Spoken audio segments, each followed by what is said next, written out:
안녕하세요. 반갑습니다. 며칠 사이에 날씨가 거의 초겨울이 된 것 같습니다.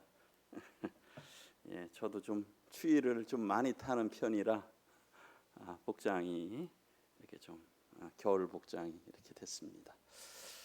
오늘은 기도하신 대로 로마서 11장 그래서 하나님의 의의 경륜, 특별히 이스라엘에 관한 경륜의 좀 마지막 시간이 되겠습니다. 좀 한 번씩 읽어 보셨습니까? 36절까지 있어가지고 좀 장이 이렇게 깁니다.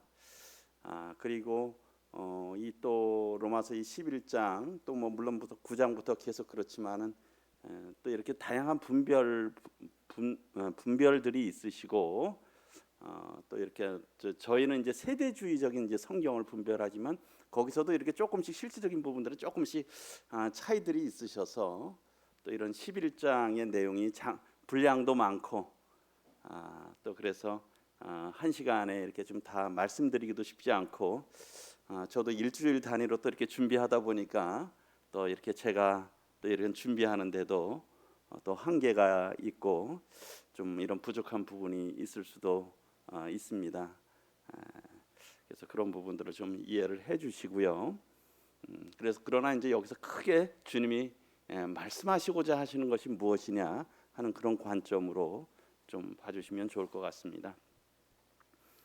제가 목 컨디션이 썩 좋지 않아서 조금 오늘은 작은 소리로 이렇게 하도록 하겠습니다.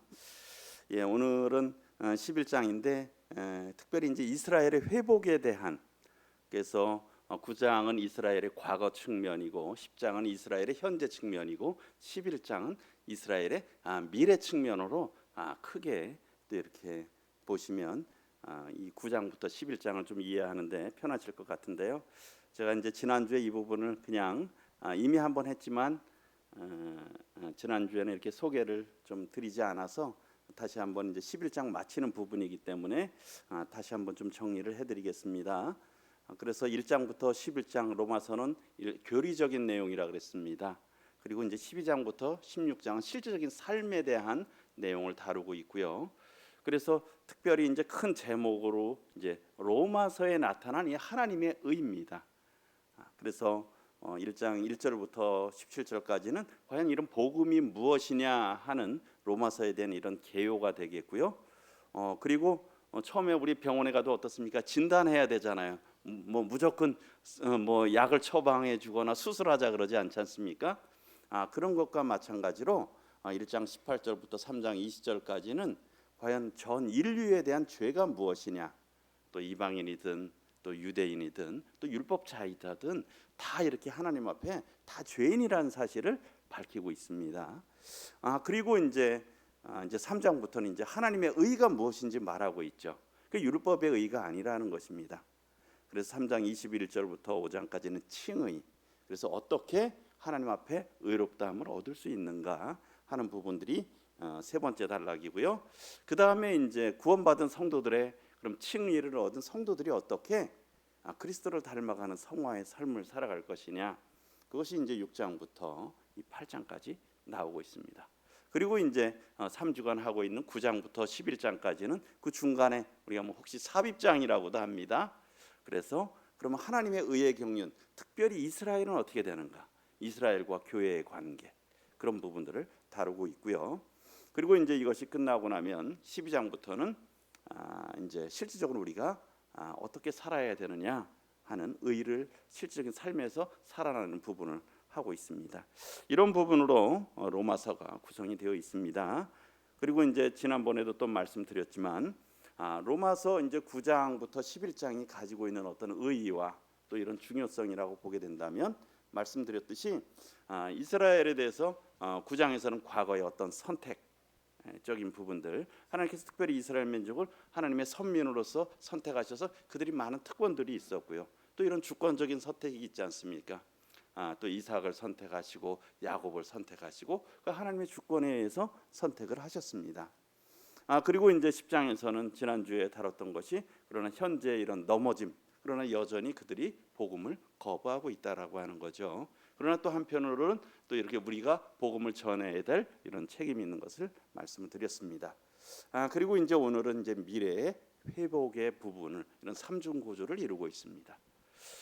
그래서 조금 더 설명하면은 이스라엘의 현재 배척은 그것이 아주 영원히 이제 배척당하거나 아주 이게 최종적인 것이 아니라는 거예요. 오히려 하나님의 구속의 어떤 그런 역사 속에서 이 시계가 잠시 멈춰져 있는 거예요. 지금이 그러니까 이 교회 시대예요. 멈춰져 있고 이 교회 시대가 들어가 있고 이 은혜 시대가 들어가 있는 거예요. 그러면서 이 시대가 끝나면은 장차 이스라엘이 회복될 것을 말씀하고 있다는 것입니다. 그것이 오늘 말씀드릴 내용이고요. 그래서 로마서 9장부터 11장은 특별히 저희 세대주의적으로 성경을 분별하는 저희 있어서 이게 굉장히 이런 세대주의 분별을 어떻게 하느냐에 따라서 교회론도 달라지고요. 교회 시작이 어떻게 되느냐에도 달라지고 그다음에 종말론의 입장에서도 달라져요. 저희는 그 세대주의적 전천년설이잖아요. 그렇지 않습니까? 그러다 보니까 주님의 우리 휴거라고 하죠. 휴거 다음에 7년 환란, 주님의 지상재림, 그다음에 천년왕국, 이스라엘을 위한 천년왕국 이런 저희는 문자적인 해석을 하고 있어요. 그런데 많은 언약주의에서는 그렇게 생각을 안 하고 있죠. 그래서 천년도 어떤 상징적인 무천년주의들 그런 생각. 그래서 이스라엘이 교회가 이스라엘을 대체했다. 그런 어떤 대체 신학 그런 부분들, 그냥 교회론, 종말론 이런 부분들에 대해서 많은 차이가 있습니다. 그런 부분들에 있어서 특별히 저희들의 이런 분별에 있어서 9장부터 11장에는 교회 시대와 이스라엘의 미래 회복을 연결하는 다리가 된다는 것입니다. 그래서 이스라엘 배척을 통해서는 이방인들이 구원을 받는다라는 거예요. 그리고 이방인들의 충만한 수가 차면 다시 이스라엘의 민족적인 구원이라는 이런 구속사의 큰 경륜을 9장부터 11장까지 볼 수 있다라고 하는 그런 부분입니다. 그래서 교리적으로 굉장히 딱딱하지만 이것은 하나님의 큰 앞으로의 이런 이루어 가실 일들을 우리가 바라볼 수 있는 또 예언적인 측면에서 또 중요한 의미가 있다고 생각이 듭니다. 그래서 이제 11장을 좀 이렇게 살펴보시도록 하겠습니다. 이미 우리 성도님들이 다 보시고 오셨기 때문에 11장을 따로 읽지는 않고 또 이렇게 설명하면서 말씀을 드리겠습니다. 그래서 특별히 이제 11장 1절부터 10절까지는 하나님께서 은혜로 또 주권적으로 선택하셨다라고 하는 그런 부분들을 다루고 있습니다. 그러면서 앞부분에 있어서는 특별히 하나님이 자기 백성을 버리지 않으셨다는 거예요. 여기에 우리 그 10장 21절 끝부분에도 보게 되면 이스라엘에 대하여 이르되 순종하지 아니하고 거슬러 말하는 백성에게 내가 종일 내 손을 벌렸노라 하였느니라. 이것이 이스라엘 배척하는 이스라엘 향해서도 하나님께서 계속 기다리고 계시는 그런 모습이라고 말씀을 드렸어요. 그러면서 이제 11장에 하면서 그런 임무로 하나님께서 이제 사도 바울이 내가 말하노니 하나님이 자기 백성을 버리셨느냐? 여기 답은 뭡니까? 그렇지 않다라고 하는 거예요. 그것을 하나님이 결코 자기 백성을 버리지 않았다.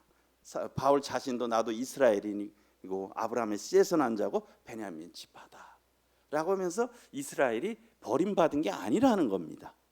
그러면서 그 예를 이렇게 들고 있죠. 특별히 엘리야 시대 때 예를 들고 있습니다. 그러면서 어떻습니까? 2절에 보게 되면 하나님이 그 미리 아신, 이거 이스라엘 백성들을 말하잖아요. 자기 백성을 버리지 아니하셨는데 그것을 우리가 어떻게 성경에서 알 수 있다는 거예요. 성경에서 뭐예요? 성경이 엘리야를 가리켜 말한 것을 너희가 알지 못하느냐 하는 거예요. 그러면서 어떤 내용입니까?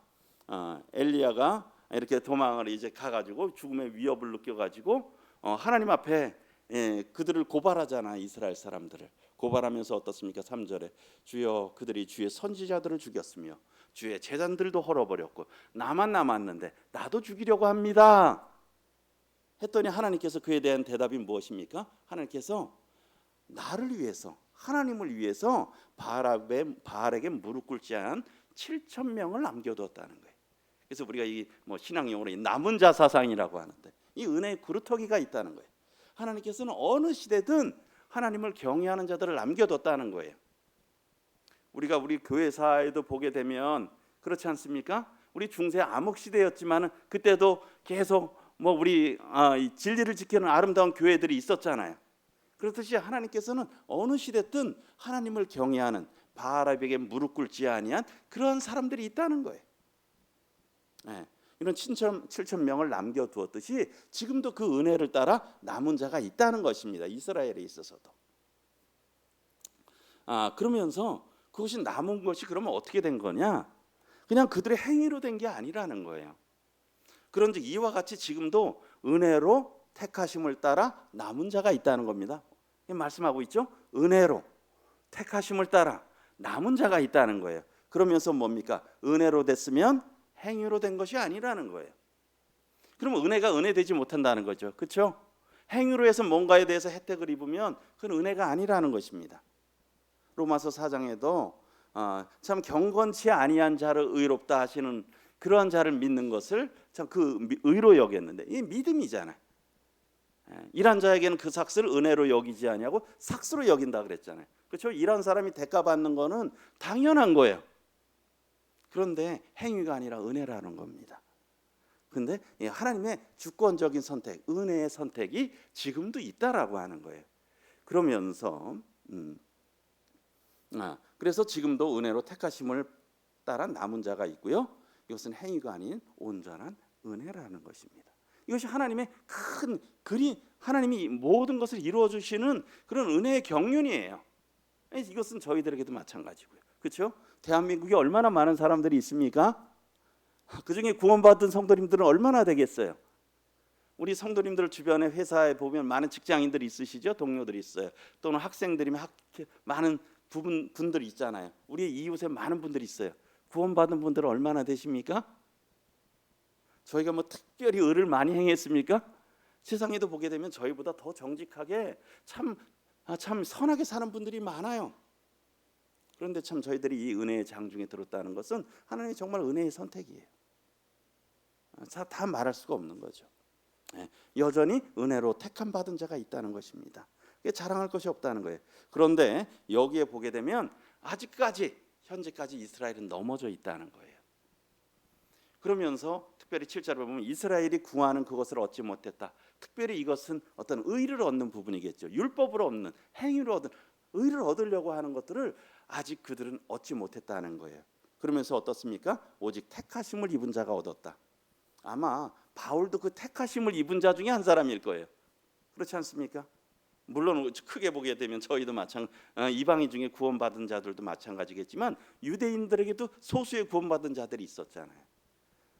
오직 택하심을 입은 자가 얻었고 그 다음에 그 남은 자들은 우둔해졌다는 거예요. 어리석어서 여전히 하나님의 의를 모르고 자기 의를 세우려 한다는 거예요. 우리 오늘날도 많이 보잖아요. 자기 의 세우려고 하는 분들. 그렇죠? 많은 종교인들이 있지 않습니까? 여전히 우둔한 거예요. 그러면서 8절에 기록된 바 하나님의 오늘까지 그들에게 혼미한 심령을 주셨다는 거예요. 그리고 보지 못할 눈과 듣지 못할 귀를 주셨다 하는 거죠. 여전히 하나님을 거부하고 대적하고 있다는 거죠.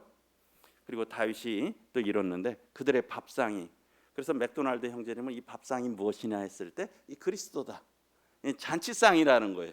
그렇죠? 그리스도를 받아들이면 어때요? 잔치잖아. 많은 어떤 풍성한 걸 누릴 수 있잖아요. 마치 그리스도께서 반석이 되시는 거예요. 그분을 믿는 분들한테는 아주 든든한 반석이 되는 거야. 그는 어떻습니까? 주님을 대적하면 거치는 바위가 되는 거죠. 부딪히는 돌이 되는 거야. 마치 밥상이 올무와 덫과 거치는 것과 보응이 되게 한 거죠. 그리스도를 대적하는 거예요. 그러면서 그들의 눈은 흐려보지 못하고 그들의 등은 항상 굽게 하옵소서 하였느니라. 그래서 아직까지 이스라엘에 이런 넘어진 그런 상태에 있다는 것입니다. 그러면서 이런 상태에서 하나님께서는 11장 11절부터 24절을 이런 것들을 이방인들을 활용해서 이방인을 통해서 이 은혜의 구속의 경륜을 이루어 가신다는 거예요. 그래서 11절부터 24절까지는 이방인을 통해서 하나님의 구속의 은혜의 경륜을 이끌어 가시는데요. 특별히 이스라엘이 지금 어떻습니까? 넘어져 있는 상태잖아요. 그렇지 않습니까? 하나님 앞에 하나님을 배척하고 있는 상태인데 그 결과로 어떻게 됐느냐? 그러면서 또 여기 말하고 있죠. 그러므로 내가 말하노니 그들이 넘어지기까지 실족하였느냐. 그래서 다른 분의 이런 주석에는 보게 되면 완전히 실족했느냐 하는 뜻이에요. 완전히 영원히 넘어졌느냐 하는 그런 의미라는 거예요. 그러면서 어떻습니까? 그들은 넘어졌지만 완전히 넘어진 것은 아니라는 거예요. 그럴 수 없느니라. 어때요? 그들이 넘어졌지 않습니까? 그들의 넘어짐으로 구원이 어떻게 있어요? 이방인들에게 이르렀잖아요. 사도 바울이 사도행전 13장에서 참 유대인들이 복음을 배척하자 어때요? 참 나는 이제 이방인에게로 향하겠노라. 네. 복음이 이방인으로 간 거예요. 그래서 사도 바울은 여전히 전도 여행에서 보게 되면 회당의 유대인들에 가서 복음을 먼저 전했어요. 그러나 회당에서는 늘 거부가 많았죠. 그래서 이방인들에게 가는 거예요. 그래서 유대인들이 넘어짐으로 구원이 어디에 있습니까? 이방인에게 간 거예요. 그리고요. 그런데 보니까 이방인들이 구원받은 거야. 그러니까 어때요? 이스라엘이 시기가 나잖아. 이게 하나님의 경륜이라는 거예요. 시기 나게 함이라는 거예요. 그러면서 그들의 넘어짐이, 특별히 유대인들의 넘어짐이 세상의 풍성함이 됐잖아요. 특별히 이방학이 복음이 아주 편면하게 전파돼 가지고 풍성하게 된 거예요. 그런데 어떻게 되느냐? 그 이방인의 실패가 유대인들의 실패가 이방인이 풍성함이 되거든. 하물며 그들이 이렇게 충만하게 잘 되면 그것은 더 얼마나 축복이겠냐 하는 그런 의미입니다. 유대인들이 넘어져도 그것이 결국 풍성하게 됐는데 그들이 올바로 세워지면 그것은 더 얼마나 축복이겠느냐. 그래서 이스라엘이 넘어졌다고 해서 완전히 멸망한 것이 아니라는 거예요. 오히려 그것을 통해서 이방인의 구원을 가져왔다는 겁니다. 그리고 그것은 또 어때요? 이스라엘로 시기나게 해서 그들이 회복하는 결과가 된다는 것입니다. 이것이 하나님의 큰 그림이세요.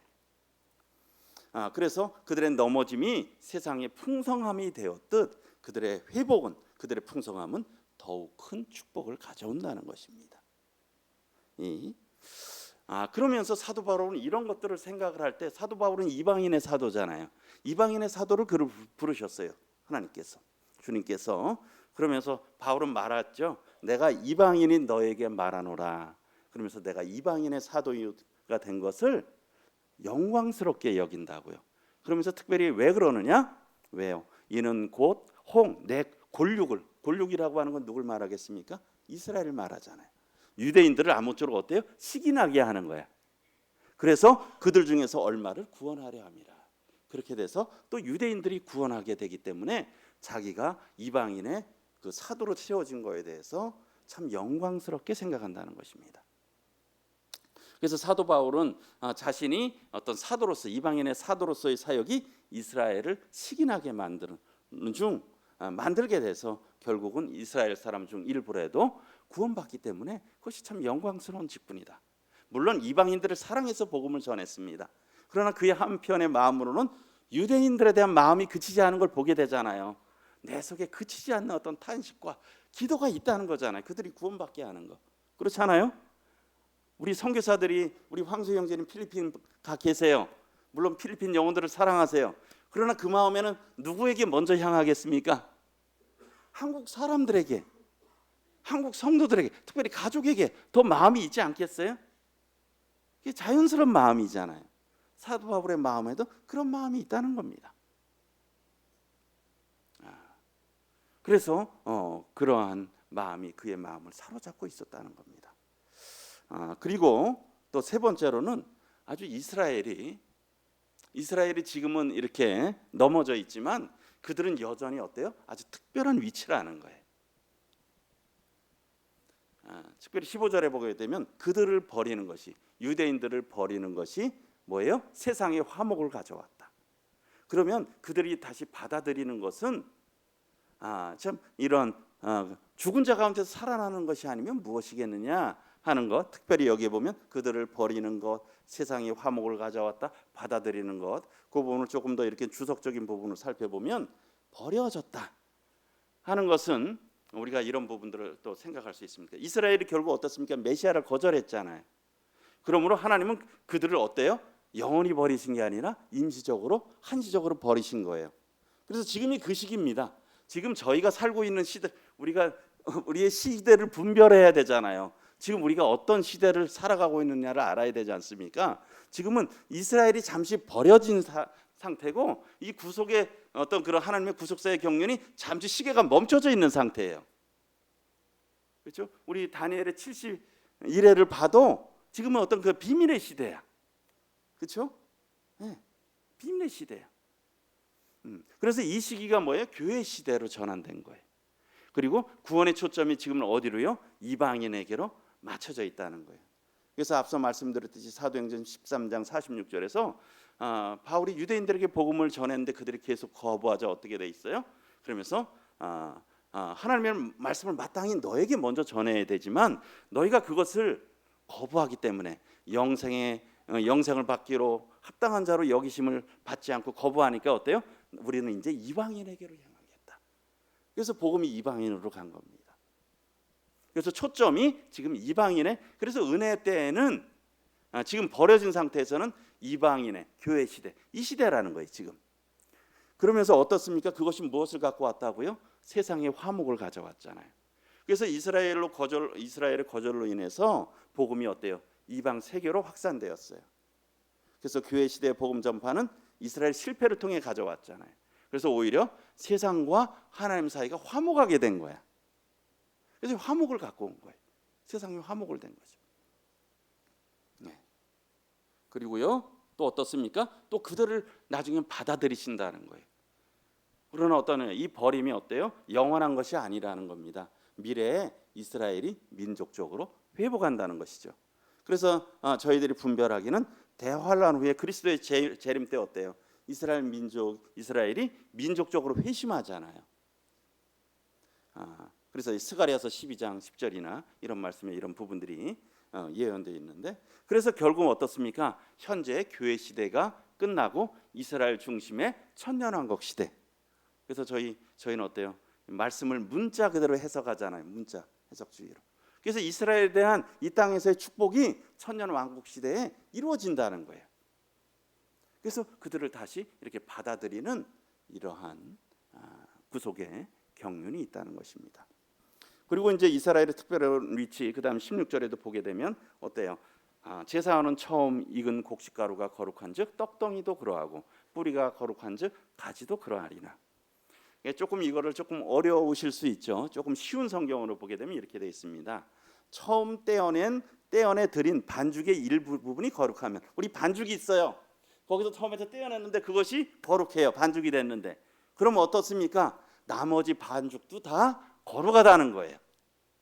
나머지 반죽 전체가 다 거룩하다는 겁니다. 이해하시겠습니까? 그리고요 여기에 보게 되면 나무 뿌리가 거룩하면 어떻게 돼요? 그 가지도 거룩한 거예요. 이해하시겠죠? 그래서 이 부분에 대해서 우리 그 BKC 주석에 보게 되면 이렇게 돼 있어요. 이 두 가지 예증은 다 동일한 원리라는 겁니다. 뭐냐면 처음 나온 것이 나머지 모든 것의 특성을 반영한다는 거예요. 처음 것이 좋으면 나중 것도 모두 좋다는 거예요. 뿌리가 좋으면 가지도 좋다. 이게 다 동일한 의미라는 겁니다. 그런 것들을 봤을 때 첫 열매와 뿌리는 뭐냐면 특별히 이스라엘의 족장들 혹은 아브라함을 또 이분은 이렇게 표상하며, 덩어리와 가지들은 어때요? 이스라엘 백성들이라는 거예요. 이스라엘 백성들이 여전히 버림받았고 잘려졌지만 그들은 여전히 특별한 존재라는 거예요. 하나님 앞에 있어서. 그래서 결과적으로 뭡니까? 이스라엘은 하나님께 거룩하게 구별돼 있잖아요. 그래서 이스라엘의 현재 넘어짐, 또 그리스도를 특별히 배척함은 결국 일시적이라는 거예요. 이게 영구한 것이 아니라 그들은 여전히 특별한 민족이라는 겁니다. 하나님은 여전히 그들을 완전히 버리지 않으셨다는 걸 말씀하고 있죠. 그러면서 무엇을 말하고 있습니까? 그 다음에 이 감람나무의 접붙임의 비유를 그 다음에 이어서 말씀을 하고 있는 겁니다. 특별히 17절부터 24절까지는 여기에 보게 되면 다 읽어보셨으니까 보게 되면 그래도 한번 보겠습니다. 그러면서 또한 가지 얼마가 꺾였는데, 특별히 이스라엘을 말하는 거죠. 그런데 돌 감람나무인 내가 그들 중에 접붙임이 됐다. 참 감람나무가 있는데 참 감람나무의 가지가 얼마가 꺾이고 이 돌 감람나무가 거기에 접붙여졌다는 거예요. 그래서 특별히 여기에 보면 이런 나중에 이제 제가 그 뭐 조금 더 우리 맥도날드 형제님의 주석에 대해서 조금 말씀드리겠지만 이런 그 돌 감람나무는 특별히 뭐 우리 교회를 말하는 거나 특별히 구원받은 성도들만을 지칭하는 것보다는 이방인 전체를 본다라고 하는 것이 오히려 이것을 분별하는 데 있어서 왜요? 나중에 보면 너희들도 잘려지리라. 그러면 잘못하면 어떻습니까? 구원받아도 나중에 또 어때요? 잘못 행실하면 그 구원을 이룰 수 있다라고 될 수가 있잖아요. 그것은 성경적인 분별이 아니거든요. 그래서 여기 보면 특별히 이방인들, 그래서 접붙임이 됐다는 거예요. 그래 뿌리의 진액을 같이 받게 됐다는 거예요. 그러니까 어때요? 부침반 그 18절에 보면 그 가지들을 향해서 잘려나간 가지들을 보면서 너네들은 어떻게 하다가 그렇게 됐냐? 우리 같이 이런 좋은 믿음을 갖지. 그렇게 자랑하지 말라는 겁니다. 자랑할지라도 어때요? 뿌리가 보존하는 거지, 가지가 보존하는 게 아니라는 겁니다. 그러니까 자랑할 것이 없다는 거예요. 이것은 저희들에게 참 교훈이 되잖아요. 저희가 뭐 특별나서 우리 브래들린이 특별합니까? 물론 특별한 부분이 있을 수도 있죠. 우리가 이런 부분들에 우리가 이 교만한 마음들 이게 조심해야 되는 거예요. 물론 우리가 진리를 지켜야 되죠. 잘 지키는 게 중요합니다. 그러나요, 우리가 교만한 것들은 피해야 되는 거야. 하나님의 은혜입니다. 그러면서 19절에 보면 네 말이 그러니까요. 가지들이 꺾인 것은 나로 접붙임을 받게 함이라. 이스라엘이 잘려나간 건 어때요? 돌 감람나무가 우리 접붙이려면 어떻게 됩니까? 거기를 잘라야 거기 접붙여지잖아요. 원가지들을. 그런 것과 같다는 거예요. 그렇다. 그래서 20절에 옳도다. 그들은 믿지 아니함으로 꺾이고 이스라엘이죠. 너는 믿음으로 섰느니라. 그래서 어때요? 결국은 높은 마음 품지 말고 도리어 두려워하라 하는 것입니다. 그리고요, 또 하나 그 다음에 보게 되면 그러면서 하나님께서 원 가지들도 아끼지 아니하셨은즉 너도 아끼지 아니하리라. 그래서 이런 것들을 잘못 분별하면 이걸 구원받은 성도로 분별하면 혹시 성도가 이거 구원받은다 해도 행실이 잘못하면 혹시 잘려져 버리는 거 아니야? 그런 것은 아니라는 겁니다. 그러면 22절에 보게 되면 하나님의 두 가지 특성이 있으시다는 거예요. 하나님은 인자하심도 있고 준엄하심도 있다는 거예요. 우리 예수 그리스도께서 반석이 되시고 돌이 되시잖아요. 근데 그 돌은 믿는 자에게는 어떤 든든한 반석이 되시잖아요. 그럼 어떻습니까? 거부하는 자에게는 어때요? 거치는 돌이 되잖아요. 넘어지게 하는 돌이 되듯이 하나님께서 하나님 앞에 이렇게 순종으로 나아가는 자들에게는 하나님의 인자하심이 그들에게 있다는 거예요. 그러나 그리스도를 대적하고 배척하면 어때요? 하나님의 준엄하심이 있다는 거죠. 우리가 참 하나님의 두 가지 속성, 하나님은 사랑의 하나님도 맞지만 어미하신 하나님이시잖아요. 죄를 심판하신 하나님이에요. 그런 속성을 다 갖고 있어요. 그렇지 않습니까? 요한복음 1장에서도 예수님은 어떤 분이십니까? 은혜와 진리가 충만하신 분이잖아. 은혜만 충만하면 될까요? 안 될까요? 안 됩니다. 그렇죠? 진리만 충만해도 안 되는 거예요. 이 은혜와 진리는 같이 가야 되는 거예요. 우리가 가정에서 자녀들을 키울 때도 어때요? 은혜로만 키우면 되겠습니까? 안 되겠습니까? 자녀들을 은혜로만 키워서는 안 되는 겁니다.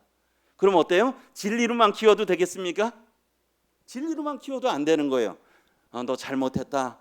맨날 칼같이 그렇게 해도 안 되는 거잖아요. 뭐예요? 은혜와 진리가 있어야 되는. 교회도 마찬가지죠. 은혜와 진리가 있어야 되는 거예요. 늘 사랑만 있어도, 늘 용납함만 있어도 안 되는 겁니다. 여기는 또 엄함도 있어야 되는 거예요. 제가 조금 다른 얘기로 좀 갔는데요. 어쨌든 하나님께서는 인자하심과 이런 준엄하심이 있으시다는 거예요. 대적하는 자, 거부하는 자들에게는 준엄하시고 그 인자 안에 머물러 있는 자에게는 인자하시다는 겁니다. 그러면서 23절에 만약에 유대인 이스라엘도 믿지 않는데 머무르지 않는다면, 참 믿기를 원한다면 거기에 나온다면 어때요? 누가 접붙이시겠습니까? 그들을 하나님이 접붙일 주실 능력이 있으시다는 거예요. 그러면서 어때요? 우리 24절 같이 한번 읽어보겠습니다. 시작. 내가 원돌 찍힘을 받고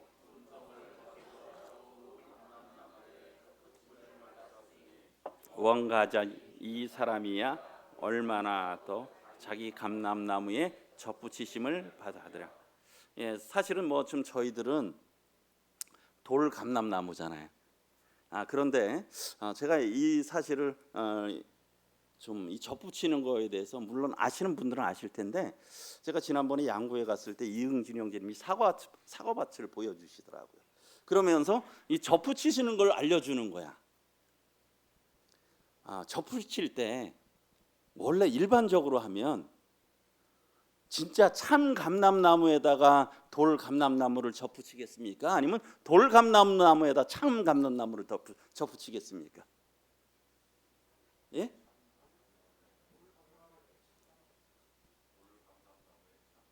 예, 맞습니다. 돌 감람나무에 참 감람나무를 접붙이는 거예요. 사과도 할 때 따고자 하는 품종이면 따지 않을 품종에다가 따고자 하는 품종을 접붙이는 거예요. 그러니까 여기선 사실은 이게 반대가 된 겁니다. 설명을 할 때. 근데 사도 바울도 이게 알았겠죠. 그러니까 여기 보면 본성을 거슬렀고, 네. 그리고 또 이 부분에만 생각해도 이것은 쉽지가 않은 거야. 이게 본성을 거스르는 거예요. 그러니까 제가 참 이 말씀을 생각하면서 우리가 구원받았다, 여기에 접붙임 받았다, 저희가 본성적으로 참 원해서 그렇게 됐겠습니까? 우리 본성은 그리스도를 찾는 사람들이 아니에요. 그리스도를 믿는 사람들이 아니라니까요. 그러니까 우리는 그리스도를 아주 대적하는 사람들이야. 유대인들도 그랬는데 하물며 이방인은 저희는 어떻겠어요? 그러니까 하나님의 은혜 아니면 여기에 붙여질 수가 없는 거야. 그러니까 본성을 거슬려서 좋은 감람나무에 접붙임 받았으면 원가지인 이스라엘 사람들은 얼마나 더 잘 붙겠느냐는 거예요. 그러니까 우리가 붙은 거는 기적입니다. 그렇지 않습니까? 저희가 예수님 믿은 건 기적이에요. 그리고 또 하나 생각할 수 있는 것은 저희 가지에서 뭘 내려고 한다? 뭐밖에 안 나오겠습니까? 죄밖에 안 나오는 거예요. 저희는. 왜? 본성이 그러니까요. 저희는요 본성이 죄인이에요. 타고난 본성이 죄인이에요. 뭐 한 80%는 죄인이고 20%는 의인이 아니라 저희는 100% 죄인이에요.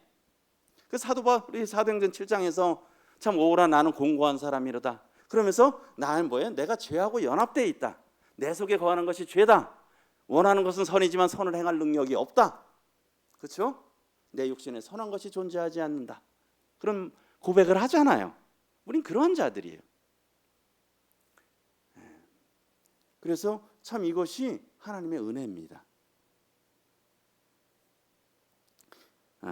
그런 것들을 보게 되면서 이 감람나무의 해석에 대해서 맥도날드 신자 주석에서 이렇게 돼 있어요. 그래서 나중에 이렇게 뭐 찾아보시면 좋으신데, 참 감람나무의 주된 줄기는 어때요?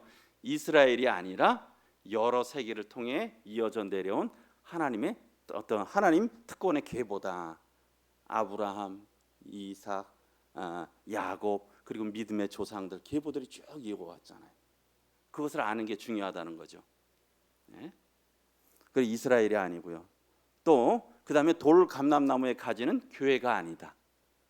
교회라 그러면 이걸 또 오해가 될 수 있어요. 나도 떨어질 수 있는 거 아니냐, 잘못 생각하는 것이 아니라 집합적으로 본 이방인 전체로 보는 것을 기억하는 게 중요하다고 말씀하고 있습니다. 그래서 우리 성도님들이 이 구절들을 읽으실 때 그것을 이렇게 딱 생각하시고 읽으시면 좋을 것 같습니다. 왜요? 그렇지 않다면 참 신자들이 하나님의 은총에서 단절될 가능성이 있잖아요. 잘라진단 말이야. 그런데 바울은 이미 로마서 8장 38, 39절에서 그 어느 것도 그리스도의 사랑에서 우리를 끊을 수 없다고 말씀하고 있어요. 그리고 특권의 계보라고 하는 것은 무엇이냐? 하나님께서 그분을 친근히 하는 특별한 위치를 차지하도록 어느 세대나 어떤 사람들을 따로 구별해 놨다는 거예요. 어느 시대나. 그렇죠? 바알에 무릎 꿇지 아니한 7천 명은 남겨둔 것처럼 어느 암흑의 시대에도 하나님을 사랑하는 자들을 남겨두셨다는 거예요. 그래서 특별히 또 뿌리는 아브라함을 가리키며, 진액이라고 하는 것은 어떤 생산력, 풍부한 감람나무의 열매, 그리고 거기서 나오는 풍성한 기름. 그래서 이 진액이라고 하는 것은 감람나무와 연합한 데서 나오는 어떤 특권들이라는 거예요. 그러니까 저희들도 열매 맺으려면 누구하고? 주님하고 연합돼야 되잖아요. 요한복음 15장에 주님은 나는 포도나무의 무며 너희는 가지라고 했잖아요. 이것이 다 이런 동일한 원리입니다. 또 그런 부분들을 이렇게 확장해서 본다면 이런 것들을 생각하시면서 이 감람나무 비유를 좀 이해하시면 좋을 것 같습니다. 그러면서 25절부터 끝부분에 이제 마지막 부분은 이스라엘의 회복 부분입니다. 장차 그러면서 이스라엘에 대한 이런 부분들이 언약을 성취한다는 거죠. 그래서 지난번에도 한번 읽어드렸지만 우리 25절 같이 한번 읽어보겠습니다. 시작. 형제들아 있다 하면서 신비를 이 신비는 이방인의 충만한 수가 들어오기까지 이스라엘의 더러는 우둔하게 된 것이라. 지금 9장부터 11장까지가 이것이 다 예전에는 감추어졌던 비밀이었어요. 제가 이것을 생각하면서 사도 바울 스스로 연구해서 알았겠습니까? 사도 바울도 아마 이게 처음에는 잘 몰랐을 수도 있었을 것 같아요. 일단은 이방인의 사도로 부름을 받았을 때 이거 언제 계시를 받았는지 정확히 잘 알 수는 없겠지만 처음에는 그래도 마음에 속이 상했을 거 아니에요. 왜 하나님은 나를 이방인의 사도로 부르셨을까? 좀 유대인들을 좀 하면 얼마나 좋을까? 내 동족들, 혈족들. 그러나 어쨌든 그런 마음을 하면서도 하나님의 뜻이 있으니까 계속 그 길을 갔겠죠. 그러나 지금의 여기에서 11장의 끝부분에 와서는 하나님이 그에게 비밀을 알려주신 거예요. 그렇죠? 물론 그 전에 알았겠지만 기록할 때 보게 되면 이스라엘이 이것이 그냥 끝이 아니다. 지금의 버림이 끝이 아니다라는 거예요. 하나님의 경륜이 있다는 거예요. 계획이 있다는 거죠. 그게 이 신비고 비밀이잖아요. 그래서 이 신비는 이방인들이 충만한 수가 들어오기까지 이스라엘은 여전히 버려진 상태가 있다는 거예요. 그럼 이 충만한 상태가 끝나면 무엇입니까? 그때가 아마 주님께서 오시는 주님의 이 휴거 때라고 생각이 들어요. 충만한 수가 왔을 때. 그래서 그 다음에 환란을 거쳐서 그 다음에 결국은 오늘 이스라엘이 구원을 받고 그리고 구원자가 시온에서 오사 야곱에게서 경건하지 않은 것을 돌이키시겠고 내가 그들의 죄를 없애할 때 그들에게 이루어질 내 언약이 이것이라. 근데 이런 부분들 어디에 있어요? 이미 구약에 대해서 약속했잖아요. 이사야서 59장 20절 21절에서 보게 되면 우리 20절 읽어보겠습니다. 시작. 여호와의 말씀이니라 구속자가 시온에 임하며 야곱의 자손 가운데에서 죄가를 떠나는 자에게 임하리라. 그다음에 여호와께서 이르시되 내가 그들과 세운 나의 언약이 이러하니. 주님께서 미리 이사야 선지자를 통해서 한 것들을 이렇게 이루실 때가 장차 올 것이라는 것입니다. 또 예레미야 31장에서도 그러나 그날 이후에 내가 이스라엘 집과 이제 다른 어떤 조건적인 언약이 아니에요. 다른 은혜의 언약을 이렇게 세울 것을 말씀하고 있어요. 그것이 장차 이스라엘 민족적으로 이루어진다라는 것입니다. 그러면서 하나님께서는 그리고 여전히 이스라엘은 여전히 나에게 특별하다는 겁니다. 물론 교회가 특별해요. 그러나 이스라엘도 여전히 특별하다는 거죠. 여기에 보게 되면 복음으로 하면 그들이 너희로 말미암아 원수된 자요 택하심으로 하면 조상들로 말미암아 사랑을 입은 자라. 하나님의 은사와 부르시면 후회하심이 없느니라. 저희가 주로 29절 말씀을 해서 주로 많이들 물론 이것을 저희 개인으로 또 이렇게 교훈을 받죠. 그러나 이제 조금 더 이것도 좀 세번역 성경으로 보게 되면 이렇게 볼 수 있는 거예요. 복음의 관점에서 판단하면 아까 복음으로 하면 뭡니까? 이스라엘 사람들은 여러분이 잘 되라고 하나님과 원수가 되었지만 아시겠죠? 복음의 관점에서 보게 되면 이스라엘 사람들은 여러분이 누굽니까? 이방인들이 잘 되라고 하나님의 원수가 되었다는 거예요. 그런데 어떻습니까? 이런 택하심의 관점에서 보면은 판단하면 그들의 조상 덕분에 하나님의 사랑을 받은 자라는 거예요. 로마서 9장에 보기에 그들에 대한 많은 특권이 있잖아요. 사랑받은 자라는 거예요. 복음의 관점에 보면은 이렇게 하나님의 원수가 되었지만 택하심의 관점으로 보게 되면 여전히 하나님의 사랑하심을 받는 자라는 거예요. 그러면서 29절에 하나님께서 주시는 고마운 선물과 부르심은 철회되지 않는다는 거예요. 이스라엘 너는 이제는 끝이야. 그게 아니라는 거예요. 말씀이 하나님의 은사와 부르심에는 후회하심이 없다는 게 철회하지 않는다는 거예요. 그들을 부르신 것을 이해하시겠습니까? 그런 의미라는 거예요. 네. 그래서 이스라엘은 여전히 특별한 하나님의 백성이라는 거예요.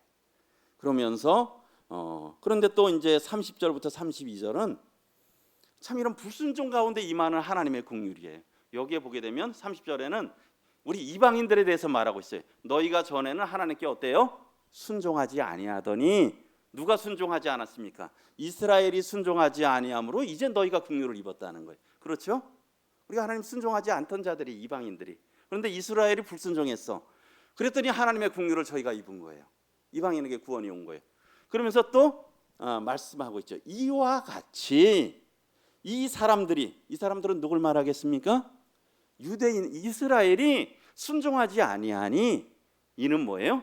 너에게 베푸시는 그런 긍휼처럼 그들도 이제 긍휼을 얻게 하려 하심이라는 거예요. 그래서 이스라엘이 우리를 또 시기해서 그들이 긍휼을 얻는다. 하나님은 여전히 이스라엘을 향해서도 긍휼을 베푸시길 원하신다. 그리고 결론이시죠. 하나님이 모든 사람을 순종하지 아니하는 가운데 가두어 두심은 모든 사람에게 긍휼을 베풀라 하심이라. 이게 참, 그래서 이 프랭크 마테라라고 하는 분은 이 구절을 이렇게 했어요. 하나님의 자비가 불순종보다 크다는, 하나님의 자비가 사람의 불순종보다 크다는 거예요. 하나님의 자비가 사람들의 불순종보다 크다는 거예요. 다 불순종으로 했었지만은 그 자비가 더 크다는 거예요. 그것을 나타내셨다는 거예요. 우리 참 곤란한 질문 중에 하나가 왜 하나님 선악과 만드셨어요? 그럼 뭐라고 대답하시겠습니까? 물론 저희가 뭐 많은 이유를 대답할 수 있어요. 그러나 우리가 다 충분히 또 이렇게 설명 못할 수도 있어요. 근데 제가 이렇게 보게 되면 불순종 가운데 임한 하나님의 긍휼은 어떠냐면 사람이 다 측량할 수가 없어요. 하나님은 이해의 대상입니까? 저희의 믿음의 대상입니까? 저희가 하나님을 다 이해하실 수 있겠어요? 이해 못하는 거죠. 그러면서 결국은 그 끝부분인데요. 바울은 여기까지 하면서 어떻습니까? 하나님 앞에 찬양과 영광을 돌리고 있어요. 그러면서 어때요? 하나님은 측량할 수 없다는 거예요. 그분의 지혜, 그분의 지식 측량할 수 없다는 거죠. 우리 같이 한번 읽어보겠습니다. 시작. 깊도다 하나님의 지혜와 지식의 풍성함이요 그의 판단은 헤아리지 못할 것이며 그의 길은 찾지 못할 것이로다. 누가 주의 마음을 알았느냐? 누가 그의 모사가 되었느냐? 옆에서 하나님 조언해 줄 사람이 누가 있겠느냐 하는 거예요. 하나님의 지혜에 하나님의 지식, 저희가 아무리 이제 물론 우리가 기독교로 우리가 변증한다 그러잖아요. 변화한다 그러잖아요. 우리가 최선을 다해서 연구해서 해야 되죠. 그러나요? 우리가 다 할 수가 없어요. 우리가 의지입니까? 하나님의 주권입니까? 의지입니까? 주권입니까? 우리 의지로 예수님 믿을 수 있습니까? 그럼 주권만 다 합니까? 그렇죠? 그 어느 선상에서 그것이 있잖아요. 그렇지 않습니까? 우리가 다 설명하지 못하는 부분들이 있어요. 하나님의 주권적인 선택도 있고요. 사람의 거기에 반응도 있는 거예요. 뭐를 이것은 전부 이것이다, 전부 저것이다. 우리 삼위일체 하나님이 다 설명하실 수 있어요? 우리 설명할 수 없습니다. 다 측량할 수가 없어요. 왜요? 사람의 지혜로 하나님을 다 할 수 없다는 거예요. 이 구속사의 경륜, 바울도 아마 이거 하면서 다 이해 못하는 거예요. 그러니까 하나님의 지혜와 지식이 풍성한 것이에요.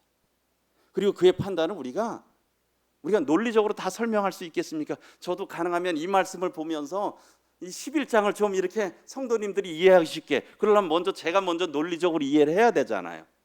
뭐 최선을 다해서 그렇게 하려고 해도 다 이해를 못해요. 설명을 드려도 다 그래도 갸우뚱하는 게 있으실 수가 있잖아요. 그렇지 않습니까? 왜? 하나님을 다 이해할 수 없어요. 그의 판단을 헤아리지 못하잖아요. 또 우리가 어떤 생각, 우리 가운데 일어나는 일 다 이해하십니까? 왜 북한은 여전히 이렇게 고통받고 있을까? 북한 주민들은 뭐 그런 것들, 왜 성도들이 그렇게 큰 고통당할까? 다 이해 못합니다. 그리고 그의 길도 우리가 다 알 수 없어요. 정말 하나님의 뜻이 이건 줄 알았는데 나중에 보면 또 그것도 아닌 것 같아. 우리가 다 알 수 없습니다. 그리고 주의 마음도 다 알지 못합니다. 우리가 그것을 인정하는 건 참 중요하다고 생각들어요. 그냥 다만 주님 앞에 감사할 뿐이고 순종할 뿐이죠. 그래서 우리가 하나님의 지혜, 지식, 판단, 그분의 길 저희가 다 이해할 수 없어요. 그럼 물론 최선을 다해서 알아가야 되겠지만, 그것을 우리가 인정하는 것이 참 필요하다고 생각해요. 그리고요, 그리고서 어때요? 우리가 다만 믿고 감사하면서 찬양할 뿐이겠죠. 그리고요, 하나님은 모든 만물의 근원이시라는 거예요. 시작도 하나님, 중간 과정도 하나님, 끝도 하나님이시라는 거예요. 여기에 보게 되면 이 말씀인데 조금 더 쉬운 성경으로 보면 36절 보겠습니다. 우리 같이 한번 읽어보겠습니다. 시작. 이는 모든 것이 하나님께로부터 나왔고 하나님의 보살핌으로 보존되며 하나님의 영광을 위해 존재하기 때문입니다. 하나님께 영광이 영원토록 있기를 원합니다. 이 쉬운 성경에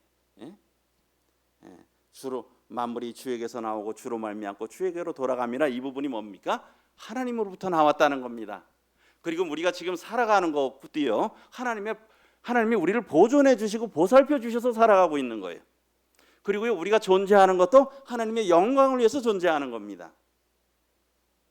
그래서 35절에 누가 먼저 내가 하나님 앞에 이만큼 드렸으니까 저에게 이만큼 보상으로 주시는 거다, 누가 말하겠느냐는 거예요. 다 그냥 주님께로 받았던 거 주님 앞에 돌려드린다는 거죠. 역대상 29장에 보면 다윗이 이 성전 위에서 봉헌물 드리고 찬양하는 부분 나오잖아요. 여기 보면 10절, 하나님 여호와여, 주는 영원부터 영원까지 성축을 받으시옵소서. 여호와의 위대하심과 권능과 영광과 승리와 위엄이 다 주께 속하였사오니 천지에 있는 것이 다 주의 것이로소이다. 여호와여, 주권도 주께 속하였사오니 주는 높으사 만물의 머리이심이니이다. 부와 기가 주께로 말미암고 또 주는 만물의 주제가 되사 손에 권세와 능력이 있사오니 모든 사람을 크게 하심과 강하게 하심이 주의 손에 있나이다. 우리 하나님이여, 이제 우리가 주께 감사하며 주의 영화로우신 이름을 찬양하나이다. 제가 요즘에 아침이면 이 말씀을 한 20-30번씩 읽는데요.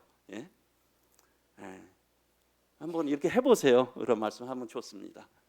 이 말씀 보면 다윗이 뭘 드려도 다 하나님으로부터 온 거 드린 거예요. 우리가 내가 뭐를 한다고요? 다 하나님으로부터 온 거 드리는 겁니다. 그것을 생각할 때 참 감사를 드릴 수밖에 없는 것입니다. 그래서 요약으로 말씀드리겠습니다. 11장 1절부터 10절, 하나님의 은혜의 주권적인 선택이라는 거예요. 그러면서 자기 백성 결코 버리시지 않는다. 엘리야 시대 때도 7,000명의 남은 자가 있었다는 거고요. 그리고요, 지금도 남은 자가 있는데 다 하나님이 은혜로 택하셨다는 겁니다. 그러나 아직까지 그들이 이스라엘이 넘어진 상태에 있다는 거예요. 그렇다고 해서 그들이 계속 넘어져 있느냐? 그렇지 않다는 거죠. 그러면서 이방인을 통해서 이것을 은혜의 경륜으로 하나님께서 보여주시고 있어요. 이스라엘에 넘어져서 결국은 우리 이방인들에게 복음이 들어왔잖아요. 그리고 이방인들을 통해서 이스라엘이 시기하고 그들이 결국 회복하게 된다는 그런 거고요. 그런 걸 생각할 때 자기가 이방인의 사도가 된 것에 대해서 사도 바울은 이것이 영광스러운 직분이라는 것입니다. 그리고 이스라엘은 여전히 특별한 위치를 갖고 있다는 거예요. 그래서 하나님께서 포기하지 않는다는 거예요. 처음 나 그 가루, 그 다음에 뿌리, 여전히 그들은 특별한 존재라고 하는 것이죠. 그러면서 감람나무의 젖붙임의 비유를 하면서 또 우리 이방인들의 입장에서는 우리가 결코 자랑하거나 교만할 것이 없다. 하나님께서도 그들에게도 젖붙이실 능력이 있으시다 라고 하는 것입니다. 그러면서 얼마나 더 젖붙임이 가능하겠느냐는 거죠. 그리고서는 결국 이스라엘이 회복된다는 겁니다. 이스라엘에 대한 예언으로 예언의 성취가 있을 거고요. 그리고 이스라엘은 변함없이 하나님 앞에 특별하다. 하나님의 어떤 은사와 부르심에는 후회하심이 없다는 거예요. 그들은 여전히 특별한 자들이고요. 그러면서 여전히 그들이 불순종하는 가운데 하나님이 긍휼이 임했다는 거죠. 저희도 불순종했을 때 하나님께서 긍휼을 베푸셨고, 또 이스라엘이 지금 불순종하고 있지만 저에게 베푸시는 긍휼처럼 이스라엘에게도 긍휼을 베푸신다는 거예요. 모든 사람에게 결국은 하나님의 긍휼이라는 거죠. 그런 것들을 생각할 때 하나님 앞에 찬양과 영광을 돌려드릴 수밖에 없다는 거예요. 왜요? 하나님의 지혜, 하나님의 지식, 그분의 길, 그분의 판단, 우리가 다 측량할 수 없고 또 모든 것에 시작부터 끝까지 하나님께 속했다는 것입니다. 그런 걸 생각할 때 하나님 앞에 찬양과 영광을 돌릴 수밖에 없다는 것입니다. 그런 것들을 생각하면서 교훈으로 좀 이렇게 생각하면서 앞서 말씀드렸듯이 저도 이 말씀을 하면서 참 자랑할 거 전혀 없다는 거예요. 저희 본성 거슬려서 돌감람 나무였는데 본성 거슬려서 창 감람나무에 접붙임 됐잖아요. 그러니까 자랑하거나 높은 마음 품을 게 없다는 거죠. 저희가 이런 것들을 자꾸 이렇게 생각한다면 내가 조금 잘한다고요? 내가 조금 다른 성도보다 잘 섬긴다고? 아니면 옆에 있는 믿지 않는 분들보다 잘한다고? 우리가 자랑할 것이 없다는 겁니다. 우리는 결코 자랑하거나 교만할 것이 없는 그런 자들이라는 것을 우리가 생각할 수 있는 것이고요. 또 앞서 말씀드렸듯이 우리는 본성을 거슬러서 참 감람나무에 접붙임 받았어요. 저희의 본성은 뭐 하는 본성입니까? 하나님 떠난 자들이고 하나님 거부한 자들이고 하나님 대적하는 자들이고요. 우리 소견에 옳은 대로 살아가는 자들이었잖아요. 그러니까 저희 본성 가운데 1%도 쓸만한 게 없다는 거예요. 그러면 어떻겠습니까? 전적인 하나님의 은혜가 아니면 우리가 주님과 연합되지 않으면 결코 우리는 선한 것을 할 수 없다는 거예요. 마침 뭔가가 되는 것 같은데도요. 그것은 하나님이 기쁘시게 받으시는 것이 아니라는 겁니다.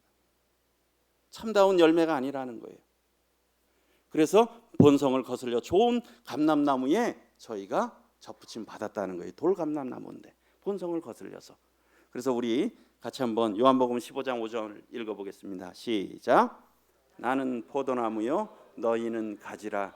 그가 내 안에 내가 그 안에 거하면 사람이 열매를 많이 맺나니 나를 떠나서는 너희가 아무것도 할 수 없느니라. 우린 돌감나무 가지예요. 그렇지 않습니까? 주님 떠나서는요. 여기서 보면 주님과의 연합이에요. 그래서 갈라디아 2장 20절 내가 그리스도와 함께 십자가에 못 박혔나니 우리가 죽었다는 거예요. 우리가 연합되려면 어떻게 되겠습니까? 주님을 모셔와야 되겠습니까? 저희가 주님 앞에 가야 되겠습니까? 주님을 저한테로 끌고 와야 되겠어요? 아니면 저희가 주님을 뜻에 결합해야 되겠어요? 그렇죠? 우리가 죽고 주님의 뜻에 온전히 합하는 거예요. 그게 뭐예요? 그가 내 안에 내가 그 안에. 우리 자녀들과 부모가 행복을 누릴 수 있는 비결이 무엇이겠습니까? 그 안에 있어야 되잖아요. 그렇죠? 자녀들이 부모 품 안에 있어야 되는 거야. 그냥 집 나가서 막 그게 가출하고 하면 평안이 있습니까? 없습니까? 없잖아요. 자녀의 도리는 뭐예요? 부모의 말씀에 순종하고 부모님께 감사하고. 부모의 도리는 무엇입니까? 그 자녀를 사랑하고 보호해 주는 거잖아요. 그게 안에 있는 거잖아요. 연합된 거. 저희가 주님과의 관계 속이라는 거예요. 저희가 주님 안에 있다라고 하는 거는 주님의 말씀에 순종하고 감사하고 그 뜻을 따라가고. 그럼 어떻습니까? 주님은 저희들을 보호해 주시고 위로해 주시고 힘을 주시는 거예요. 이게 뿌리, 가지와 나무가 연결되어 있다는 거죠. 그래서 우리가 본성을 거슬려서 참 감람나무에 접붙임 받았던 우리들은 선한 것이 전혀 없다라는 것입니다. 그래서 참 우리 성도들도 저도 역시 아는 게 중요해요. 나는 1%도 선한 것이 없다는 거. 구원받은 후에도 여전히 능력이 없다는 거. 하나님의 은혜 없으면 아무것도 할 수 없다는 거. 그런 것들이 있는 사람이 어때요? 그런 것들이 있으면 어때요? 교회 내에서도 문제가 되는 거예요. 내가 좀 이렇게 했는데 인정 안 해주면 섭하고 내가 좀 저 사람 저 성도보다 낫지. 그럼 뭐예요? 교만한 마음 생기고 비교하고. 뭐 오늘 그 부분이 주제는 아니었지만 어쨌든 저희가 주님과 연합된 산 속에서 결실할 수 있다는 거예요. 그리고요 또 이렇게 볼 수 있잖아요. 이 신비는 이방인의 충만한 수가 들어오기까지라는 거예요. 뭐예요? 이방인의 충만한 수가 차면 어떻습니까? 이 때가 마친다는 거예요. 지금은 잠깐 시계가 멈춰져 있어요. 다시 시계가 돌아가기 전 다시 한 그런 상태라는 거예요. 그래서 어떻습니까? 지금이 은혜의 때고 구원의 때라는 거죠. 우리 잘 아시는 대로 고린도후서 6장 2절 읽어보겠습니다. 시작. 이르시되 내가 은혜 베풀 때 너에게 듣고 구원의 날에 너를 도왔다 하셨으니 보라 지금은 은혜 받을 만한 때요 보라 지금은 구원의 날이로다. 지금은 잠시 지금 허락되고 있는 때입니다. 혹시 이 자리에 아직 주님 믿지 않으신 분 있으면 결단하시고 믿음이 없으면 주님 앞에 정말 부르짖으세요. 주님 정말 불쌍히 여겨주세요. 제 주님 믿고 싶습니다. 저에게 믿음 주세요. 그리고요 우리에게는 어떤 책임이 있습니까? 오늘도 올라오다 보니까 우리 전도부 분들하고 우리 성도님들하고 또 몇몇 분들이 또 포장하고 계시던데 어때요? 우리가 또 이런 이 이방인의 지금 얼마 남지 않은 이때잖아요. 그렇지 않습니까? 이때를 위해서 우리의 사랑하는 가족을 위해서 주변의 지인들을 우리가 소개해야 될 거 아니에요. 그렇지 않습니까? 우리가 이 시대를 살고 있다는 거예요.